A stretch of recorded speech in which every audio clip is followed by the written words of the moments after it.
Pharaoh's dreams. 2 full years later, Pharaoh dreamed that he was standing on the bank of the Nile River. In his dream, he saw 7 fat, healthy cows come up out of the river and begin grazing in the marsh grass.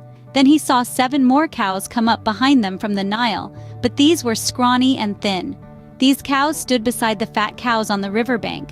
Then the scrawny, thin cows ate the 7 healthy, fat cows. At this point in the dream, Pharaoh woke up, but he fell asleep again and had a second dream. This time he saw 7 heads of grain, plump and beautiful, growing on a single stalk. Then 7 more heads of grain appeared, but these were shriveled and withered by the east wind, and these thin heads swallowed up the 7 plump, well-formed heads. Then Pharaoh woke up again and realized it was a dream. The next morning, Pharaoh was very disturbed by the dreams, so he called for all the magicians and wise men of Egypt. When Pharaoh told them his dreams, not one of them could tell him what they meant. Finally, the king's chief cupbearer spoke up. "Today, I have been reminded of my failure," he told Pharaoh. "Some time ago, you were angry with the chief baker and me, and you imprisoned us in the palace of the captain of the guard. One night, the chief baker and I each had a dream, and each dream had its own meaning. There was a young Hebrew man with us in the prison who was a slave of the captain of the guard. We told him our dreams, and he told us what each of our dreams meant. And everything happened just as he had predicted. I was restored to my position as cupbearer, and the chief baker was executed and impaled on a pole."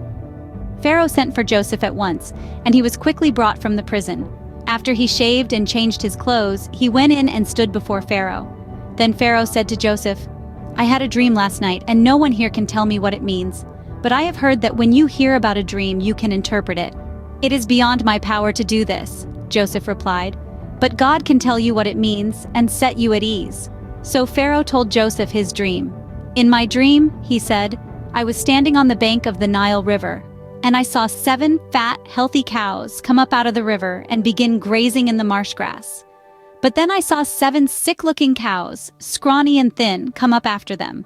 I've never seen such sorry-looking animals in all the land of Egypt. These thin, scrawny cows ate the 7 fat cows, but afterward you wouldn't have known it, for they were still as thin and scrawny as before.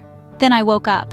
In my dream I also saw 7 heads of grain, full and beautiful, growing on a single stalk. Then 7 more heads of grain appeared, but these were blighted, shriveled, and withered by the east wind, and the shriveled heads swallowed the 7 healthy heads. I told these dreams to the magicians, but no one could tell me what they mean." Joseph responded, "Both of Pharaoh's dreams mean the same thing. God is telling Pharaoh in advance what he is about to do. The 7 healthy cows and the 7 healthy heads of grain both represent 7 years of prosperity. The 7 thin, scrawny cows that came up later and the 7 thin heads of grain withered by the east wind represent 7 years of famine."